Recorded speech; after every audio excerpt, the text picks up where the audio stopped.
I don't get fevers. What? If chickens can figure it out, we can figure it out. Your ears are all over your body. No, not what I said. You've never heard that before? Anyone? You can't Anyone? just throw that at me. You and me. You We're know the what? same. Yeah. We can eat what? I know. I'm Hank Green. I'm Rachel Bilson, And this is Ask Hank Anything.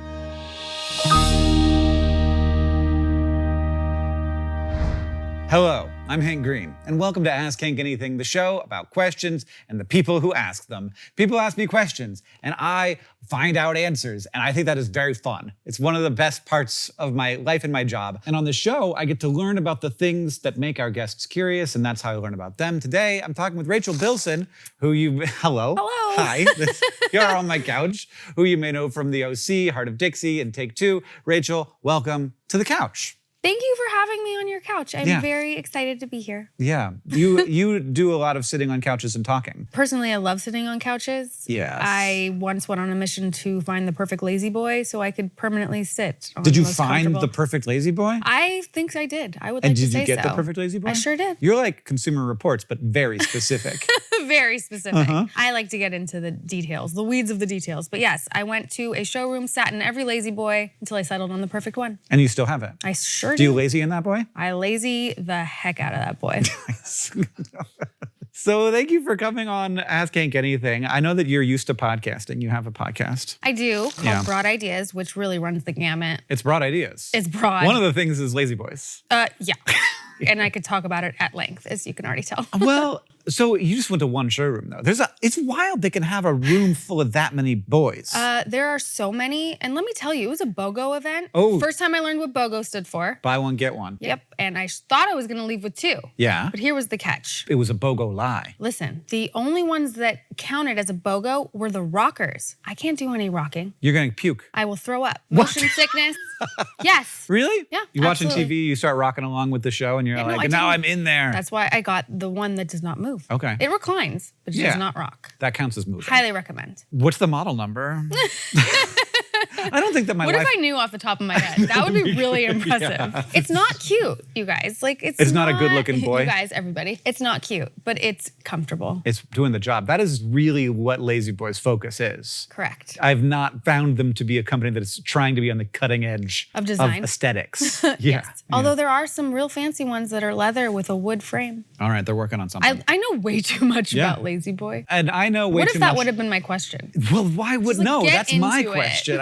You don't with the topics. I hate it when people ask me about things that they know about. It's very uncomfortable. They're just, like, 'Cause testing you? Yeah, I feel like I'm being put on the spot. So thank you for not asking about Lazy Boy. You're But this is Puzzle the welcome. Pelican. Inside of Puzzle's pouch are your questions you can take from the top. Oh, I have to take from the top. Ideally, I mean, we can mix it up, but okay. I tried to structure it in some useful Okay. way. Look, we Yeah. were talking before we started recording about eyesight, and as I picked it up to read it, Yes. I instantly had to Oh hold yeah. it No, out I know. here. We're here in our Okay. lives. What causes my mouth to itch when I eat eggplant? So I was like, I'm going to tell Rachel Bilson about the fact that she's allergic to eggplant.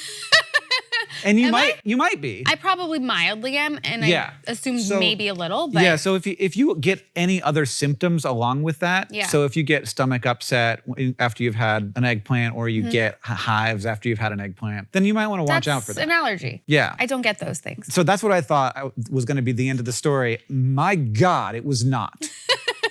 So eggplant is a terrible idea. I don't know why we're doing this. Why Do you is it like eggplant? Listen, I come from an Italian family. Okay. Eggplant parmesan is a big deal. But that's not The what I answer is asked. yes. Okay. Sorry. So eggplant, it Mm-hmm. turns out one of the things that it has in it is a little bit of histamine, which is What? the molecule that your body uses to activate an allergic reaction when your crazy. nose gets a little swollen. Like antihistamines is what you Sure, take yeah. to tamp down a little bit of allergies. Right? There's histamine in eggplant. Never knew that. Not very much, but if you're a little bit histamine sensitive Yeah. and you don't cook the egg, like this will get broken down a little bit if you cook it more. Okay. But like if you don't like a super well cooked eggplant, you could end up with. Sounds kind of gross, but yeah. Look, I've never, and I apologize, enjoyed an eggplant. There's so many foods. Okay, that's fair. I understand. Yeah. You have not had my grandmother's, now my mother's, Soon to be eggplant yours. parmesan. Yeah. Soon to be mine. I've never attempted it. You've never invited me over. I'm sorry, I will now. You're gonna have to eat eggplant. All right, and Fried. I bet I'll enjoy it, and we'll see if my Very mouth gets good. itchy. So that's probably. See, but then I'm like, well, is that the only vegetable with histamine in it? So it has a lot more than I think maybe any vegetable. Okay. I did not actually look at the. Yeah. the See, this is the comparisons. problem because then I'm gonna spiral. But this isn't like this isn't a bad thing. It's just a thing. And Okay. some people are more histamine sensitive in their mouths than other people. And so you can get Very this sensation. interesting. But there might be other things going on. So there's also these crystals, like physical crystals in eggplant that will break down if you cook them longer. But if you don't, they can actually irritate the lining of, they're just like abrasive in your mouth. Wow. So these are physical tiny crystals that the eggplants grow They themselves. sound kind of fun. It doesn't. It just sounds like we're doing an awful lot of work for a vegetable that's like not top It's a tier. little mid. Yeah. Okay. And then there's also, if you've ever noticed, there's some compounds in eggplant that can dry up your saliva a little bit. They like bind to your saliva and that can make your mouth feel a little bit dry. So that's kind of an itchy, but that's not really itchy. Okay. But I feel like it's this histamine thing. And It I was has like, to why be. the heck does eggplant have histamine? Yeah. It just uses it for different reasons than we do. And it's the same molecule. I wonder if they're just like, I really want to have a good time. I don't know. I feel like having histamine just in you. Yeah. I don't know. Look, I don't know what it's like It's to be their an version eggplant. of like taking a drug. Yes. You know what I mean? Yeah. Different. It has a different effect Different on them. effect. Maybe it just like chills them out. Yeah. They're like, I'm gonna die. Like this is the end for me. I'm literally going to be in that frying pan. I'm being harvested. Yeah. Yeah. The knife is coming toward me. I gotta pump up the histamine because that's the only As much as possible. the I'll only joy show I have them. left in my life. Yeah.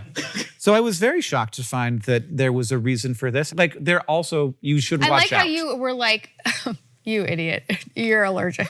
I mean, I've seen this happen Which, by before. the way, I kind of thought as well. I'm like, Yeah, because I'm an idiot. I'm sometimes allergic. an allergy is really mild, and you're just like, I got a little itch. Right. Like, oh, mushrooms, they're spicy, and it's like mushrooms aren't spicy. Mushrooms are disgusting. Yes. Wow. I stand by You gotta that come statement. out to Montana, and I can give you just butter morels Well, on pasta. I'm not a mushroom person. Okay. Well, I'm in Montana. Eggplant are mid, mushrooms are mid. Mushrooms are disgusting. Okay. They're less than mid. They belong I in the like ground. mushrooms. It's amazing that we get to eat a whole other kind of organism. That's how I feel about mushrooms. That is actually crazy. And there's Yeah. so many different kinds. Uh-huh. And Oh, there's yeah. magic ones. They're doing, yeah, you'll eat those. Those ones I'm fine with.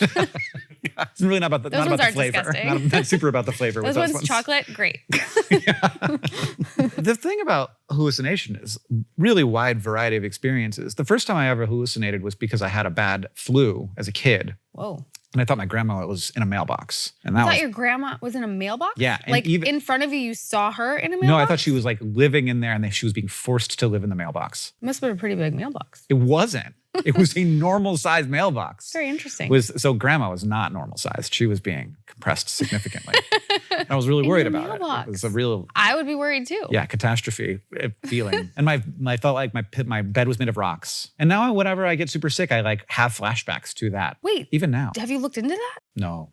But that's a question you should answer for yourself. Like, what would cause that? The specific hallucination or the hallucination? Both. Yeah, I think that I had a very high fever. Therapy and also science. Yeah, I think I had a very high fever and I was really fighting off. I think I might have had mono. I'm not sure. That's It crazy. was really intense. High fever, like what that does to your body. I mean, you Oh, can man. hallucinate. So this is Oh, what?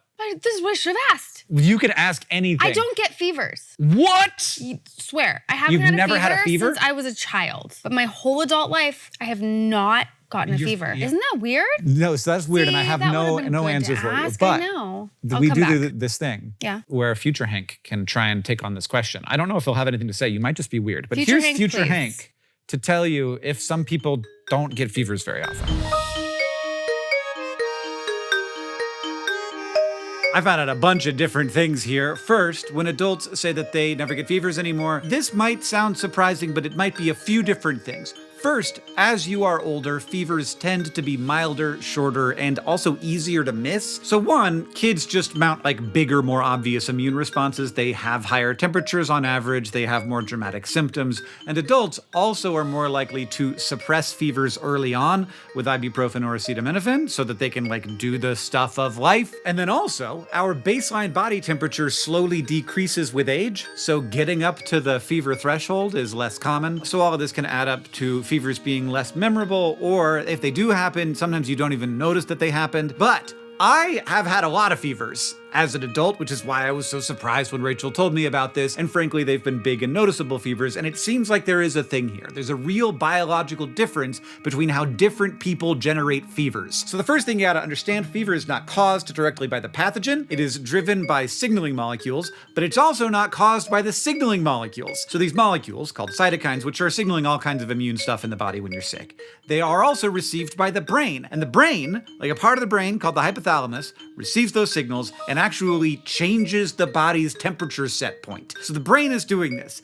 And people vary substantially in two different ways that are important here. First, some people produce fewer of these signals. And second, some people's brains are less sensitive to them. So some people's immune systems, I guess mine, respond to infection with more of a hot and loud strategy, high cytokine release, strong fever. The brain is receiving them and saying yes, yes, yes, while others, like Rachel, have like a cooler and quieter strategy, relying more on localized immune responses or antiviral interferons, and they end up not having a fever at all, or having very few fevers or very mild fevers. This is wild, and it would make you think that one of these strategies would be worse and one of them would be better, but when we look, it seems like they're both fine. I don't know which one I would prefer, though. So importantly, having fewer fevers doesn't mean having a weak immune system. These differences are like styles of immune system and normal human variation shaped by a ton of different things. Prior exposure, genetics, epigenetics, I don't know. It's all very, like, once you get into the immune system,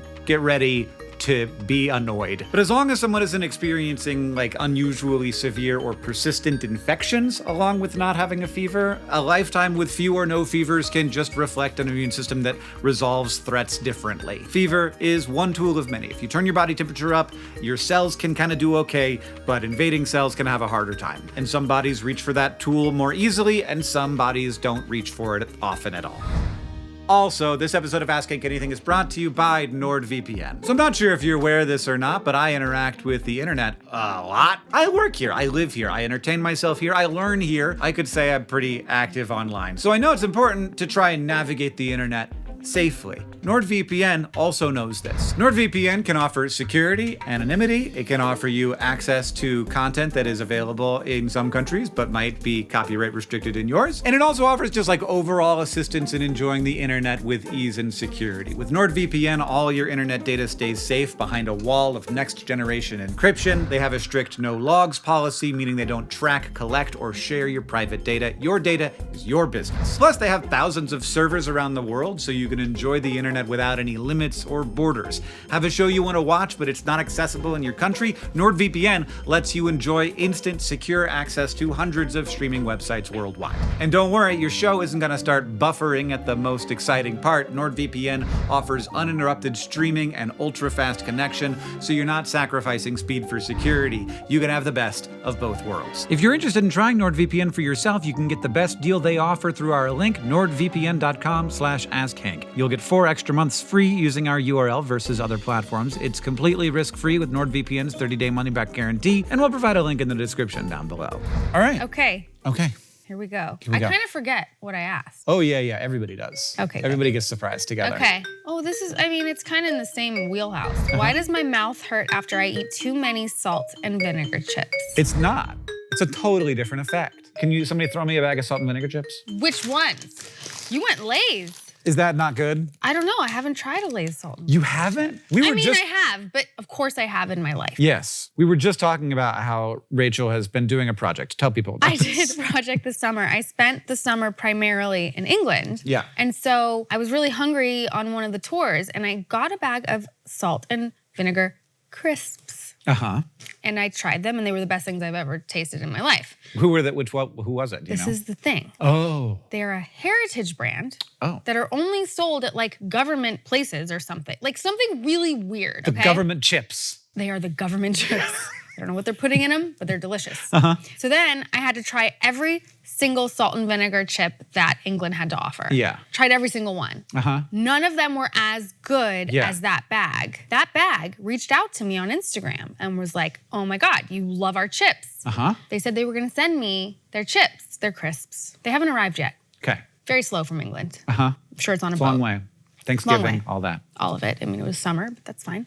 But I was on a mission because I became so crazy obsessed with salt and vinegar chips. All right, we're gonna open up Do it. the Lay's. And so you're not gonna, these can't be the best ones. No. I mean, luckily we're not sponsored. Do you know what's really good though that you can get here? Is it the Siete brand? Their salt and vinegar chips have Serrano chilies in with the salt and vinegar. Oh yeah, they don't got that in Montana. I should do that while we're here. Yeah, that's the way to go. Listen, these are very vinegary. I'm not opposed. So this is the crazy thing I found out. What? When you toss me down the rabbit hole of salt and vinegar chips. On this chip, there's no vinegar. What? I know. I've been robbed. I know. Tastes like vinegar. There's no vinegar? I know. So vinegar. Wait, Lay's specifically or all salt and vinegar Almost chips? all salt and vinegar chips. What? So vinegar is acetic acid dissolved in a little bit of water. So pure acetic acid is going to do too much damage to you. So it's like 10% or something is generally what vinegar is. And acetic acid, if you boil off all of the water and all you have left is the acetic acid, it will form crystals. Okay. But those crystals are so water hungry that they will suck water out of the air and turn themselves into liquid again. They're monsters. They are very water hungry. And so you don't want that. With chips, you'd have to like package them very carefully. You open them, the moment they open, they're sucking water out of the air. They're getting slick and moist. This is crazy. It's like Gremlins. No one wants to slick and, I don't know. Yeah. No one wants a gizmo chip. Don't get them, and you don't want to feed them after midnight. Right. Also, you probably shouldn't eat chips after midnight, but I do. But that's the best time to eat chips. That's what they're there for. That's what they're there for. So what they do, and this was actually weirdly discovered before salt and vinegar chips. So it actually initially to sell as powder for helping people pickle things, they created sodium diacetate. And what that is sodium acetate, which is a salt. Okay. And inside of that, there is acetic acid bound up inside of the salt. And when the sodium diacetate hits your tongue, the salt dissolves and then the acetic acid is freed and it creates vinegar inside of your mouth. It's science. You make the vinegar. What? You make the vinegar in your mouth. That is by the dissolving, weirdest thing I know. ever. Not something I ever would have thought to Google. Not something I ever would have thought to exist. So they're weird. out there solving problems. And then when they were like, what if we put salt and vinegar flavor? They're like, well, they have this cheap powder that we've already got. Is and it bad for you? No, it's very similar to vinegar. Okay. So like the acetic acid is just the same stuff as vinegar. And then the sodium acetate is just a normal salt that's perfectly benign Salty in your body. and fine. Yeah. Okay. But there are some companies now that actually will take vinegar, like liquid vinegar, and they'll encapsulate it somehow. And then they'll spray that like very tiny bubbles of vinegar on the chip so you actually are getting vinegar. And that way you can use specific vinegars. Got it. Lay's definitely isn't doing that. No, Lay's is definitely not doing that. Got it. Do you know what the brand is? You don't want to say? My British brand? Yeah. No, I would love to say because they would be thrilled, but it's a picture I have on my phone and my phone is not with me. Okay, that's fine. None of this is your question. What? Your question was, why does it hurt your mouth when you eat salt and vinegar chips? Yes, but does it hurt so good? Look, I'm not saying that it's good or bad. You asked why. It's really weird that it's all food related and all about how it hurts my mouth. Yeah. It either itches or it hurts. We did start out with 2 questions specifically about what food is doing to your mouth. I really enjoy food. I also maybe enjoy abuse a little bit. We're learning. Apparently. Yeah, we're learning. I like the food that hurts. Yeah. Yeah. Only if it hurts. Yeah. Spicier the better. What I have found was that my son does not like spicy food, but he will tolerate a jalapeno chip if it means chips. That makes sense. Yeah. I was able to eat way spicier before I had my child Oh. than after I had my daughter. It changes your body so much. I can't eat spicy as in easily. the weirdest ways, like you would not expect. I feel like you like rebuild after pregnancy. I could have gotten the rocking lazy boy prior child. But after, not so much. So many things taken away from me. So many things.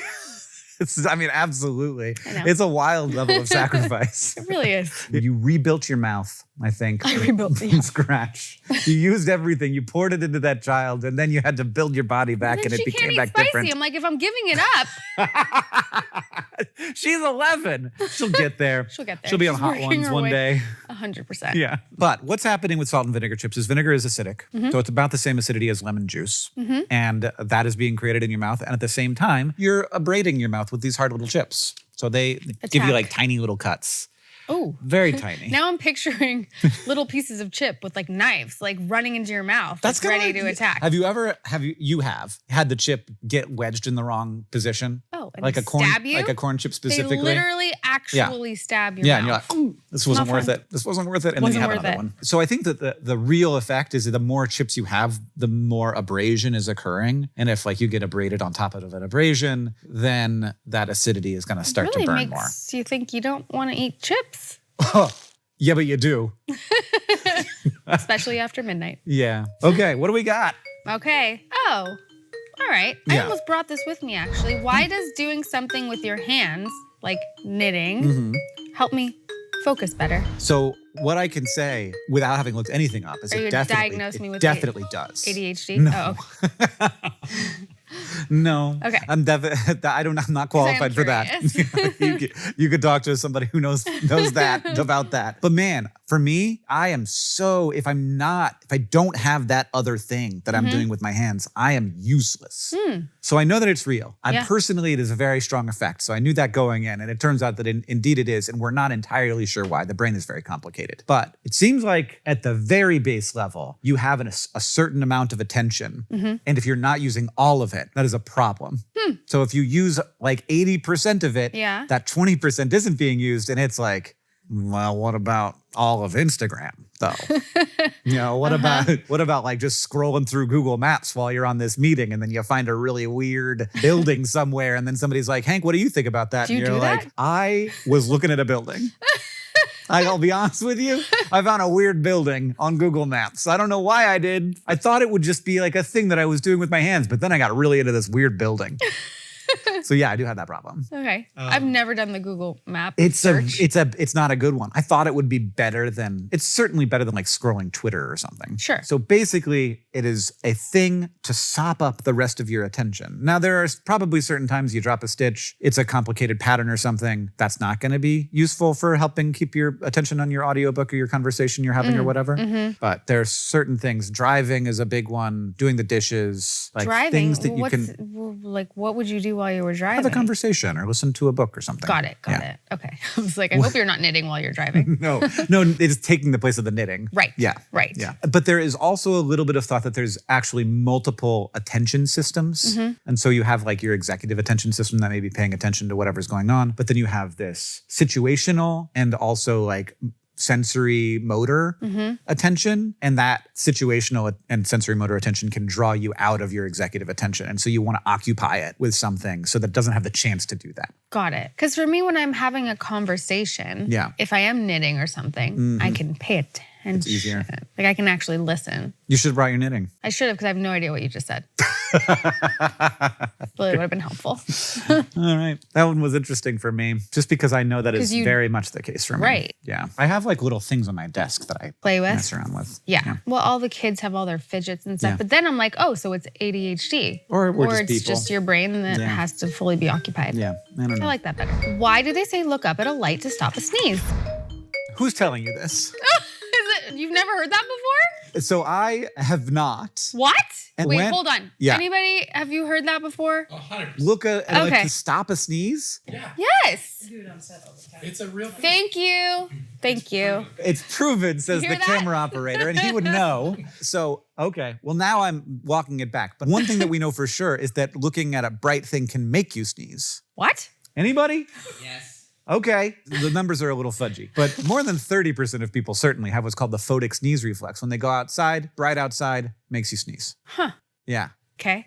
I cannot believe, are you a photic sneezer? So you go both ways. Yes. It works Either both way. ways. Both ways. It'll make you sneeze, it'll stop your sneeze. So I did a poll You did? on Threads, and I was like, seeing a bright light makes me want to sneeze, stops a sneeze, no effect. And 5% of people said that it could stop a sneeze. Over 50% said that it would make them sneeze. But now I'm hearing that it can do both. Well, I think that it's possible that I think that this is an on-set thing. So have you heard this? Like when you're on set, you don't want to sneeze on set, so you look at the light, and there's always bright lights around. Well, there's also look at an airplane or think of an airplane. Think of an airplane thing. Anyone? You can't just throw that at me. No. Think of an airplane? Yeah. Think of an think of an airplane that makes you not sneeze? There's something there. I always thought, so here's what I think is like you want to get the sneeze out so you look at a bright light. It's like when you're like halfway there, you're like 75% of the way to sneezing and that uncomfortable almost sneezing feeling. Then I'm like, want to like do something, pull in my nose. It's possible that I got it backwards. Now I am 100% convinced based on the reactions in the room. Everyone said. Yeah, there is a physiological thing going on here. Okay. So there's a bunch of nerves in the face, way too many. Way too, like all running really close to each other. The sneeze receptor and the eyes go into a very similar part of the brain. Once they get there, that signal can actually bleed over a little bit. Okay. And so the signal from the eyes can affect the sneeze part of the brain. Okay. The part of the brain that controls the sneeze reflex. The sneeze part of the brain. Sneeze brain. That's what they call it. It's a tiny brain just for sneezing. Yeah.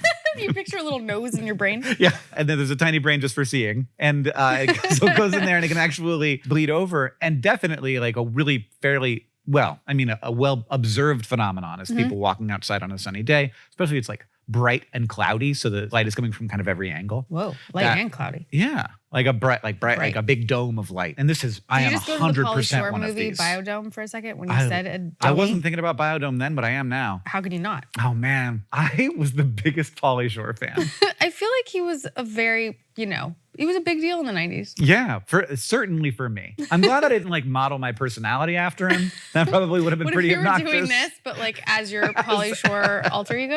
I thought about trying it out for a second just now. Listen. I'm not gonna. It's not too late. It is. I've thought it through. Do you feel like he needs his moment? Like Brendan Fraser's had his moment, right? Yeah. Do you feel like the other Encino Man? Wasn't he an Encino Man? Yeah, he wasn't. I'm really dating myself now. Yeah. No, we're the same. We're very similar in age. So we had the same Pauly Shore. Did you ever have a crush on Pauly Shore? Nope. Okay. Sorry, Pauly. He's around. He's doing stuff. He's here now. He's here. And we brought in Pauly Shore. Could you imagine? Yeah. Oh man. That'd be good. That would be good. But yeah, he's still doing comedy. I see him on podcasts. He's probably go on your show if you asked. You know what? Uh-huh. That is a great idea. Okay. You gotta find his people. Let's seek him out. This is a really well-observed phenomenon. But from my Googling, the phenomenon of you're about to sneeze, so you look at maybe slightly less bright light than the freaking sun. Well, that wouldn't be good. That wouldn't be good. Right. And maybe that does interrupt something. And now I'm super curious about that. Do you know what else? I think I'm allergic to the sun. Okay. Like my eyes will water and I'll sneeze and all that if it's like too sunny. Well, I think you have the photic sneeze reflex. I probably do. So we just solved it. We went full circle. We did. I am sneezing every time I walk outside. Seriously? Yeah. And my wife laughs at me. I definitely don't have that. She's like, there you are again. My boy. My lazy boy. We're learning. We're learning so much. We're doing research in the room. What makes some people's body odor so potent? So, different things. I did research on this and discovered something very strange. Have you ever heard that people have different earwaxes? No. So some people have like dry and flaky and gray earwax, and some people have like stickier tan earwax. And can you tell by just cleaning your ear and looking at it? Yeah. Okay. And so that is very tightly correlated with a phenomenon where some people have almost no body odor. If you have the flaky gray earwax, you have very little body odor. And it is because the systems that secrete earwax is governed by some of the same genes that secrete the oils that then are consumed by bacteria that live on your skin. And then those bacteria release their metabolites, and those are what you smell as body odor. So it's basically just earwax. It's earwax that has been consumed and then shat out by a bacteria. It's like your ears are shitting all over your body. No, not what I said. See, to me, that's what I heard. There's like sweat glands that are producing just like basically salty water, nothing else. But then like around them, there are these glands that produce waxes, fats, oils, and those get metabolized and make the smell. And so there's like basically three phenomena here. There's how much of those oils your body produces. There's how often you wash them off your body. And there is what bacteria and how many of those bacteria you have that are consuming those oils and then creating the metabolites that actually create the smell. And all of those things can affect the amount of body odor that people have. And the quality of it, like what it smells like, how much of it there is, crazy. But you're saying the gray flaky earwax. Yeah, so you're going to smell better. Yeah, those people just don't produce as much of the oils in the first place. So and they might have the same what's the color of the stinky people? Tan, sticky earwax. Tan, sticky. What about yellow? Yeah. That's tan. Yeah. You and I, as Europeans, we probably produce the yellow stuff. Asian populations tend to have the other kind of earwax, or that's more common in that population? It's just I'm so curious. Like I literally want to check everyone's ears, but I could probably just smell them and know. Well, yeah, I mean that's probably easier, but I wouldn't want you like sort of screening friends this way. Be listen, if you want to come to my house, I gotta have a Q-tip real quick. Yeah, be a little weird. Yeah, I'm not opposed. I wouldn't put it past you. No. Yeah. I think you can tell Having spent from our half hour on the couch. Yeah. Yes, absolutely. Did anyone have a Q-tip? All right, everybody, show off your ears. Let's do a lineup. The earwax thing, basically entirely beside the point. I was just fascinated that I discovered this when researching this question. I'm way more interested in that than body odor. Yeah. Like body odor, crazy because it is selected for. Like our bodies like pheromones, intentionally right? do this. I don't know that it's like as much a pheromone because it's very much present. It is consciously observed. We know when we're smelling body odor. Whereas a pheromone can be kind of like, you don't know it's happening. It's just like affecting your... Do you have a take on pheromones? I don't think that we have them. What? People have looked really hard to try and find like solid science evidence. Where did this come from, this theory then? Well, a lot of animals have pheromones. Okay. And really what the pheromone, like I think the difference is that a pheromone is like, it influences behavior without conscious knowledge, which happens all the time in our bodies. One of your questions is about food and still being hungry. And oftentimes like your body knows when you don't have enough of a certain kind of nutrient or a certain kind of calorie, like not enough protein or not enough fat or not enough carbs. You don't consciously experience that as like a kind of hunger, but your body knows and can affect your behavior. It can drive you toward that kind of food. And that would be what a pheromone would be like, where like you are being influenced by it without consciously experiencing it. Whereas like smelling a really nice smelling person is, you know, if they got a good shampoo, you're consciously aware of how that's affecting your behavior. That you would know. But I don't know. Like, I think that they're still looking. Well, if you find out, you let me know. So that's body odor for you. What else do we have? What else do we have? This is fun for me. You sent me a lot. Sorry. I hate it when people send me questions. What are hiccups and what's the best method to cure them? You know, I was so thinking that it wasn't gonna be anything you could do, but there kind of is. Okay, great. So Love to know. I did chemo, and when I was on chemo, I got what's called intractable hiccups. What is that? Where you have hiccups like a lot. No. And so that was a side effect? I would have them. Yeah, it was the side effect of one of the medicines that went along with it, I think. Okay. So the steroid that helped me not puke. And I had hiccups for like 6-hour periods, and then I get like a couple hours off, and then it would come back, and like in the middle of the night, I'd have like hours of hiccups. Awful. So bad. You think they're like silly little hiccups. No. But it's not. That sounds it really could really bad. come, and people have this problem where they hiccup for like days. Isn't there like a record of someone There is somebody hiccuping who for had hiccups years for or something? Yeah. Very uncomfortable. Hiccups, what are they? It is a thing that is controlled by the hiccup brain, the tiny hiccup brain in your brain. And it's very small, and all it does is hiccups. And what it does is like nearly simultaneously, it pushes your diaphragm down to pull air into your lungs, but at the same time, it slams your glottis closed so that Very air cannot violent. be pulled into your lungs. Okay. And so you get this noise when your air is Why is trying to it- suck air in, but your glottis is closing. Why does this exist? Yeah, It why? does nothing. The only thing that it can do is bad things. So people can have like bad hiccups and it can be bad. There's appears to be no advantage to it. Whoever was in the lab, like making people really, They really fucked up when they were invented the hiccup. Here? So this is an open question, and there is a hypothesis. They Yeah. look at the hiccup brain of other animals, because other animals have hiccups. Tadpoles, amphibians, Yeah. that area of their little brain actually does something useful. When you have both lungs and gills for a period of time as a tadpole, it lets them pull, if that area of the brain pulls water over the gills Okay. while closing the glottis so that it doesn't go into the lungs. So we all started as tadpoles. I mean, we have tadpole ancestors. Okay. And it seems like maybe this effect is just left over from that. I mean, feel that's like the only answer that feels right to me. I feel like the story has got to be more complicated than that because we preserved that for an awful long time.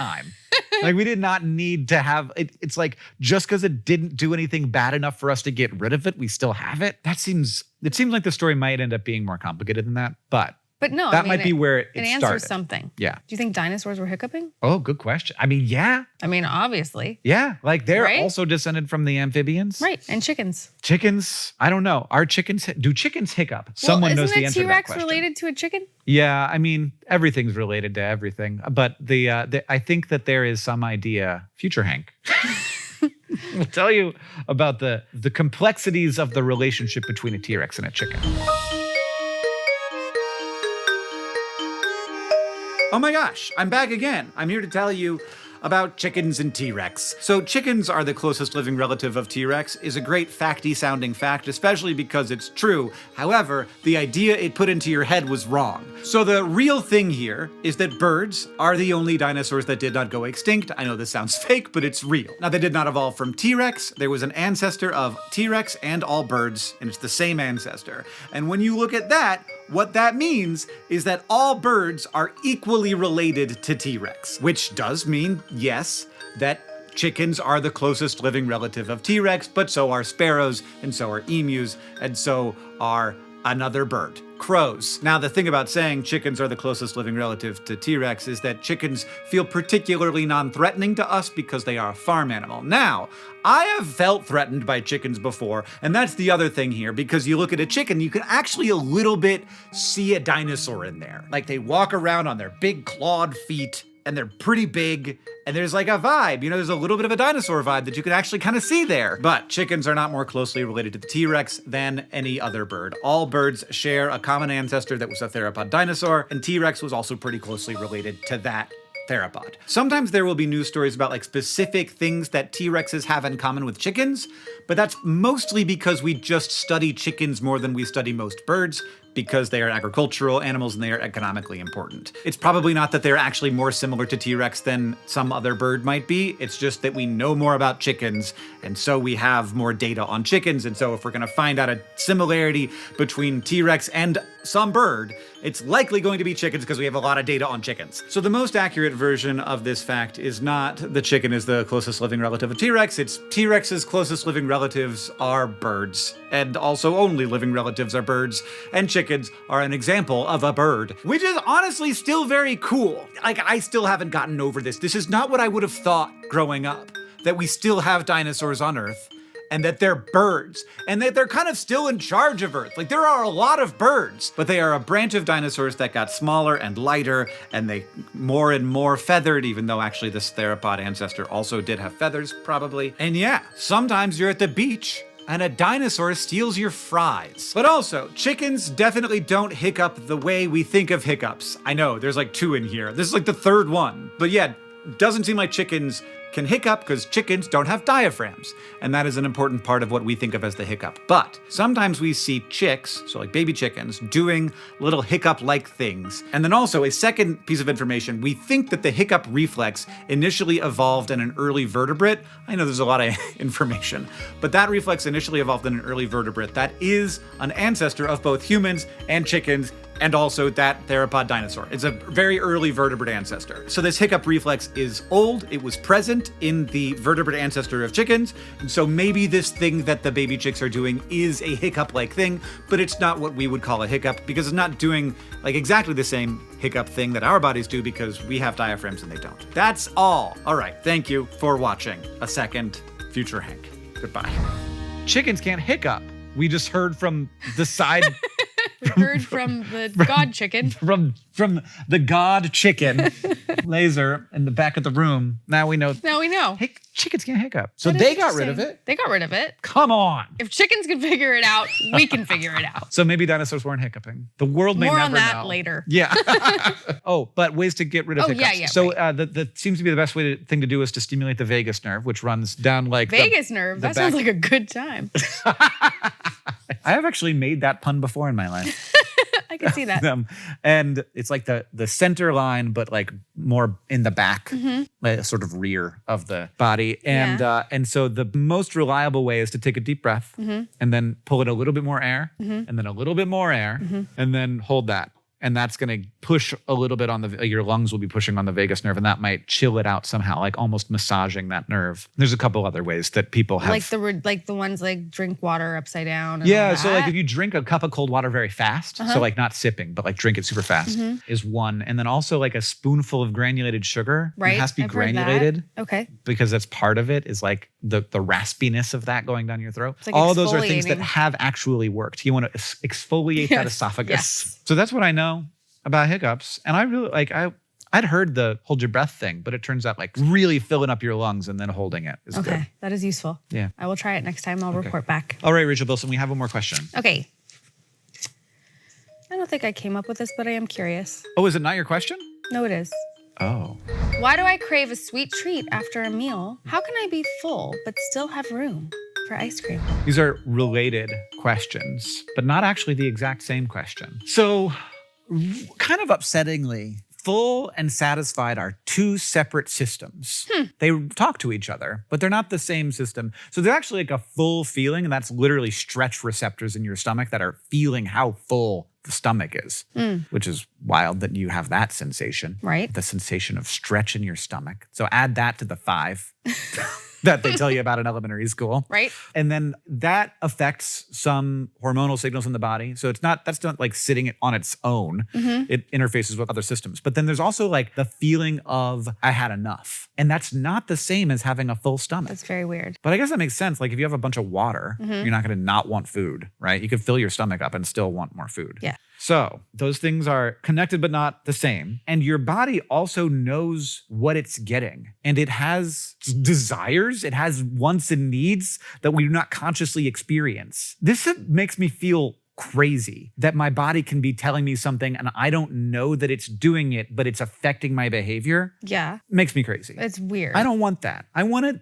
be a person. You want to be a person? I want to have agency in the world. I think you're a I person. want to know what's going on. Yeah. But I feel like oftentimes my body is like, it's doing things without me. And it is saying, hey, great steak and potatoes, great eggplant parmesan. I did not get enough of a sweet treat. Okay. And I still want that sweet treat. And so your stomach may be full. I will not be satisfied. It's your brain. Until I get my It's sweet your treat. dessert brain. So there is satisfied lives in the brain and full lives in the stomach is the very, very like oversimplified version of this. I really like overly simplified versions of everything. Very helpful for my brain. And then in specific, ice cream is when it goes in the mouth, feels like food. Cold. That might be part of it. I don't know. It's also cold for sure. I don't love warm ice cream. They haven't invented that yet. No, but I don't love ice cream. Me either. Really? I am Seriously? I don't have I love this. sugar. People go crazy for ice cream. I never. I have a little bit and my brain is never like, do that more. No, it's never my go-to. I'm ever. like, okay, that's fine. If I have it with like a warm apple pie, I'm like, yeah. Yeah, you need it on apple pie. Yeah, you need it on 100%. pie. Yeah, there's a time and a place for ice But cream. like the idea of eating a bunch of ice cream Not my thing. never has No. satisfied my brain. No, unless it's a banana milkshake, I will do that. A milkshake is another story. That's another story. And that's drinking. That's a totally different part of your brain. Oh man. It's the milkshake. They make this brain. kind of milkshake that has like peanut butter and espresso in it at the ice cream place down the street from me. Yum. It is all of your food for the day. Baskin Robbins does a banana royale, which is like a banana split, but it's in a cup and the bananas are sliced. Okay. I will eat that all day long. It's not ice cream. That's like breakfast. Yes. It's got a banana in it. It has a banana. It's really That's fruit. All it is if you put a banana with anything, it's gonna make it better. It makes it breakfast. A hot dog. Hot dog banana. I don't know. Same Do you know shape. about the banana loca? What is the banana loca? She doesn't know about the banana loca. The banana loca is do you guys know about the banana loca? Yeah, they do. Do you? Nobody else? Just the three of us? No. Now the banana loca is a device. What? Yes. Okay. It's a crazy was food. device. It makes crazy bananas. And the way that it makes crazy bananas is we're gonna put it on the screen right now. We're doing a brand deal for banana loca, everybody. And it cores the banana. It pulls the Why are inside you out of the coring a banana. banana? And then it lets you stuff the banana full of a thing. Okay. So it All right. ejects the middle you've taken out of the banana. At Girl Scouts, they do another banana thing where if you put stuff in the banana and then you put it over the fire and you roast it. You roast a banana. Well, I think it's in That sounds foil. great. I want to say it's wrapped in foil. But Yeah. yeah, like chocolate, peanut butter, whatever in the banana. yeah. But I need the whatever Banana you're loca. called, the banana loca. Yeah. So what I discovered is that you can core a number of things with a banana loca. You can core a pickle and stuff that full of something. You can core hot dogs and stuff that Wow. full of Okay. things. What are you putting in your pickle? Really, this is mostly done as a gag during a charity live stream. So nothing good. Because I was going to say flaming hot Cheetos. So I don't know where your brain went. That sounds great. That sounds like the best option if you're going to stuff a pickle full of Right? something. Yeah. Something Yeah. crunchy. But it has to stay crunchy. Oh, yeah. You got to eat it immediately. Yeah, because it's going to get soggy. Just like your chips on your sandwich. You don't let them 100%. sit around. No, the whole point is for the crunch. We're on the same page. And we're on the same page about ice cream. I don't think I've ever met somebody who is like, ice cream's fine. No, I know. But People think I'm really weird. Everyone loves ice cream. Yeah, It doesn't do it for just me. doesn't do the thing to my You give brain. me 2 cookies and you put ice cream between it. Oh, yeah. Great. You and me. You We're and the, you we're know the what? same. We can eat. Good eating questions you brought with me today. It's all I think food, Rachel Bilson basically. might like food. Maybe I like food a little bit. Food is the best thing to like. You need it. You know, it's true. It's a Not good thing like to it's be not fond good. of. Yeah. For sure. Yeah. You don't want to not like it. Yeah. Maybe not Flaming Hot Cheetos in a pickle. I mean, there's a time and a place, That's right. right? Everything in moderation, including Flaming Hot Cheetos and pickles and itchy making and burning and face burning foods. All kinds of Really, foods we've just that covered cause you pain. everything that abuse your mouth Yeah. in a good way and in a bad way. Yeah. Well, if you enjoy it, isn't it always good? Yes. I don't know that I want to sign that one 100%. So the last bit of this question. Oh, What was it? ice cream. It basically, when you put it in your mouth, Yeah. it's cold and also it's solid, but very soon afterward, it's liquid. So you're basically just drinking. It slips extremely easily into the spaces in your stomach, and it slips extremely easily through the stomach and into the small intestine. So it doesn't take up much space or for long. So we really So need that's to why get there's down always room with for ice cream. Yeah. Well, that's the show, everybody. Man, I had a good time. It was really good to see you and meet you and You hang out with you. Thank you so too. much for doing this. Thank you for having me. This was really fun. Yeah. And I now am better educated in all of the things that everybody wanted to know. If you want to see more of Rachel, her podcast is called Broad Ideas. You can go check it out and be delighted because you're delightful. Thank you for coming. And thank you all of you for watching. Also, if you want to ask me questions, you can put those questions in the comments and I'll pick some out that I like. If you want to give some upvotes to ones that you like, that will increase the odds that I will answer them. You're now going to have 100 questions and it's all going to be me. Oh yeah, go on. Yeah. Oh yeah, we'll upvote. We'll like 'em pin your comment 1,000 times. Yeah. From every account possible. If you want more Ask Hank Anything, and I hope that you do, and also the many other cool things we're doing at Complexly, you can make sure to subscribe at youtube.com/Complexly, which is where you are right now. Thanks for watching. You can support Complexly and get bonus videos from Ask Hank Anything and more by going to complexly.org/support. Also, if you want to see more of what we're up to, you can join the Complexly newsletter by visiting complexly.org.